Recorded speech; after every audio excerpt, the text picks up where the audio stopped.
Most books fail. In fact, studies show that the average book sells fewer than 300 copies in its lifetime. Brutal, right? But here's the kicker. When you zoom in, certain types of books have a shockingly high failure rate. It's ridiculous. Today, I'm going to break down the 5 kinds of books that almost always fail, backed by data and real author experience, so you can avoid wasting years on something destined to flop. If you're an aspiring author or already writing, this could save you from the single biggest heartbreak in publishing, pouring your heart and soul into this book and then watching it go nowhere. Stick with me to the very end of this video because I'm going to reveal 2 things. Book type number 7, this is a genre I see most people pursue that end up failing. And then secondly, the biggest mistake that shocks every first-time author and keeps them from selling books. More importantly, I'm going to show you how to flip this into a launch that actually sells with your book. Genre number 1, memoirs that read like journals. Here's the painful truth. Personal memoirs are one of the highest failure categories. Why? Well, because most are written as therapy, not as a story for the reader. According to BookScan, memoirs make up less than 5% of nonfiction sales,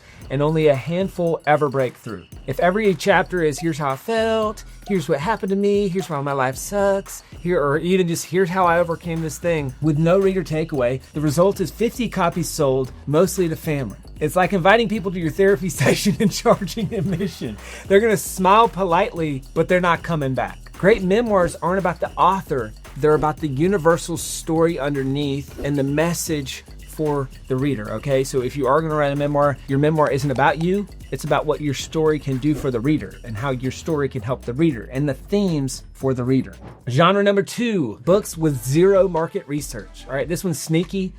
Authors pick a topic they love, but they don't ask, does anyone care? 90% of books sell fewer than 5,000 copies, and many sink because the niche is either oversaturated or so tiny it doesn't exist. It's like opening up a vegan sushi bar in a Texas cattle town. The passion is real. You believe in it, right? But the demand, not so much. In my book Published, I hammer home this point. Broad books flop, niche books win. The more specific you are, the more your book stands out and the more likely your book is to sell. So study your category, look at Amazon's top sellers and ask, what's missing here? What can I add that buyers actually want? And kind of a pro tip here is take a look at the 3-star reviews for books in that category, right? Tim Ferriss talks about this. He's like, if you go and look in a bunch of books in a category that you're writing about, the 1 stars, those are the haters, right? The 5 stars, those are the fans. The 3 stars is where the real feedback lies on missing things that people want. So look for the 3-star reviews in the genre that you want to write in. That's what's missing. Genre number 3, all teaching, no story. All right, this is one that I'm guilty of. I love to teach. And I'm like, well, stories, then people aren't learning. And people feel like I'm gonna waste their time if I'm telling a story. I don't know if you've ever felt this way, but I feel this way when I'm speaking and also when I'm writing or teaching in any format. It's just like, hey, I wanna teach as much as possible because it's gonna be as helpful as possible, right? Wrong. Books that are 100% ideas with zero human connection or pure theory, it might sound smart, but for readers, it's a slog. Research shows that stories are 22 times more memorable than facts alone. This is a study by Stanford, and that's why textbooks rarely hit the bestseller list. Nobody gifts their friend a dry academic manual for Christmas. They love the story that the author tells. So anchor every idea with stories, case studies, or vivid examples. People don't buy frameworks as much as they do a transformation through story. Quick pause. If you're serious about writing a book and you don't want to end up in the failure stats, book a free strategy call with my team at selfpublishing.com. The link is in the description. In your free session, you'll get crystal clear goals for your book idea. We'll talk through your idea. Is it any good? You'll get publishing advice from best-selling authors who have been where you want to go. And at the end, we'll give you a personal roadmap that lays out your exact next step. So the link is in the description below. Don't wait until your book's finished to figure this out. Book a call with the team and let's help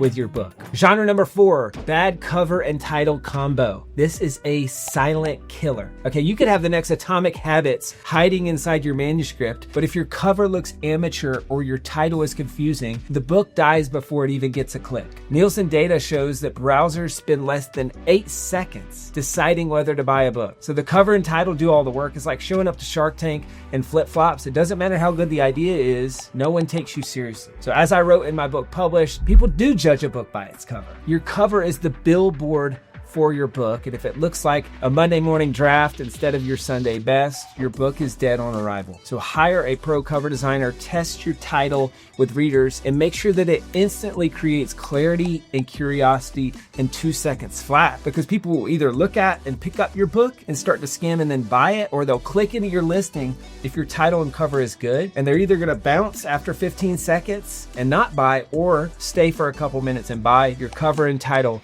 The job of that thing is to get them into your store, right? Get them to pick up your book or click into your listing. Genre number 5. This is the bane of my existence. This is the if you build it, they will come books. All right, this mindset kills more books than bad writing ever will. Authors publish, they cross their fingers, and then they get crushed when the sales never show up. Okay, so up to 98% of traditionally published books never sell more than 5,000 copies. Marketing is the difference maker. Publishing a book without a launch plan is like throwing a party and sending no invites.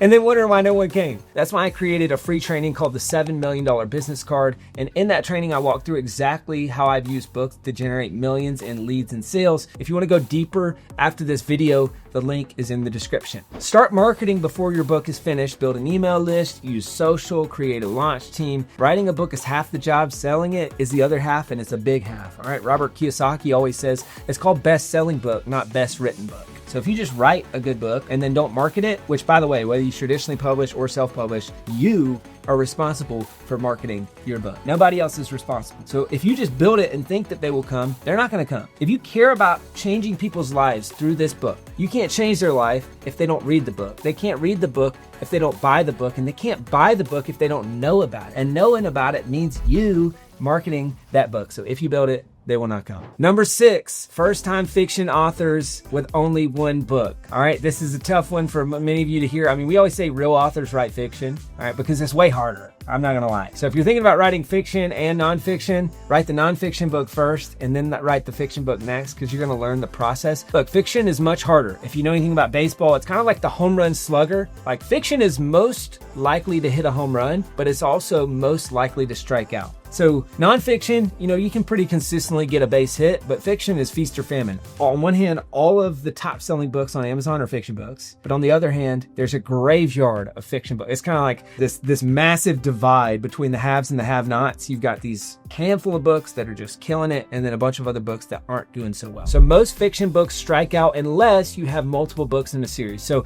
if you're writing fiction, you got to commit to a series, focus on read-through rate. So what percentage of people that read the first book, read the second book, and then learn from the experts. All right, you need to read this book right here. We've got a whole fiction program at selfpublishing.com. This is R.E. Vance. He runs the fiction program. This is a masterclass on how to write good fiction that actually sells. Genre number 7, generic and broad books. Try to please everyone, you'll end up pleasing nobody. As I talked about a little bit, this is kind of similar to number 1. The riches are in the niches. You got to be super specific about who you're writing to. So many people are like, well, hold up, I don't want to be specific because then I'm going to limit my audience. No, get super specific. The more specific, the better. I talk about this in my book. Be so specific that it makes you want to poop your pants because you're worried that no one's going to read it. The riches are in the niches. Niche down. Be specific. Define the 4 Ps. I talk about this in this book: person, pain, promise, price. So those are the 7 book types that almost always fail. And remember that mistake I promised at the start? Well, here it is. The number 1 reason that books fail is authors think their job is done when they click publish.